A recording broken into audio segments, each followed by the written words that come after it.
नमस्कार दर्शक बंधु मु आकाश आपण मानक स्वागत करुच्ची आजिर आउ एक नुआ भिडियो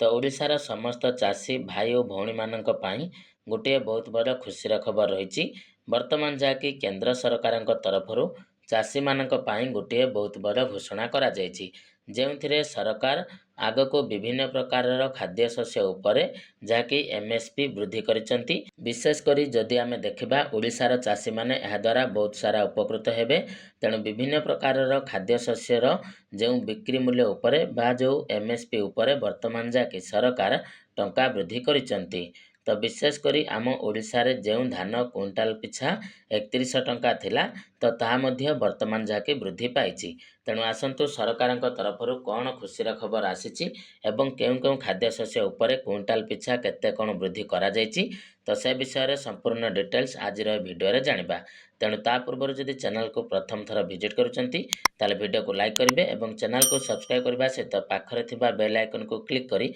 ऑल सेट करदेवे तो देखिपे चाषी को मोदी सरकार बड़ भेटी विभिन्न खाद्य शस्यर बढ़िला एमएसपी तेणु ओडिशा एक कृषि प्रधान राज्य अटे प्राय 60% लोक चाष उपर निर्भरशील अटंती तेणु जहाँकि केंद्र सरकार एक बड़ निष्पत्ति चाषी कूल को जहाँकि वर्तमान खुशी कर दि जाइछि चलित खरीफ ऋतु में देशर चाषी कूल को बड़ भेटी देइचंती मोदी सरकार केंद्र कैबिनेट बैठक में विभिन्न खाद्य शस्यर सर्वनिम्न सहायक मूल्य जहाँकि वृद्धि करा जायछि जेउथिरे कि मुख्यतः आमर जो धान क्विंटाल पिछा 69 टंका वृद्धि पाइछि फल साधारण मानर धान क्विंटाल पिछा 2369 टंका हेछि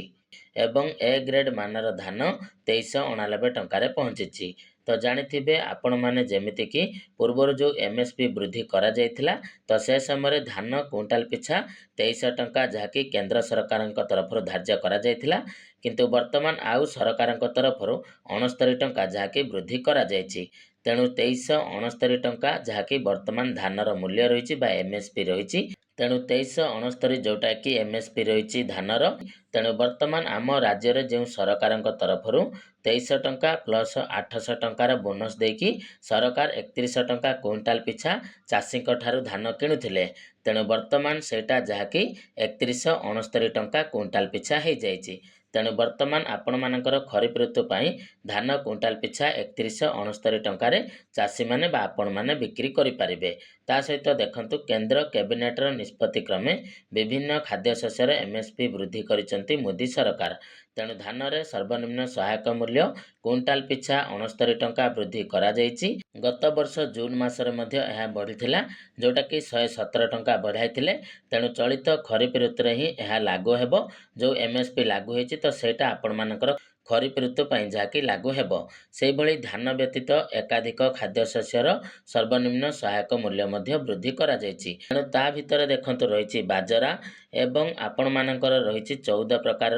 खरीफ फसलर जहाँकि दर वृद्धि सरकार तरफ करा जायछि ता सहित सरकार तरफ चाषी ऋण में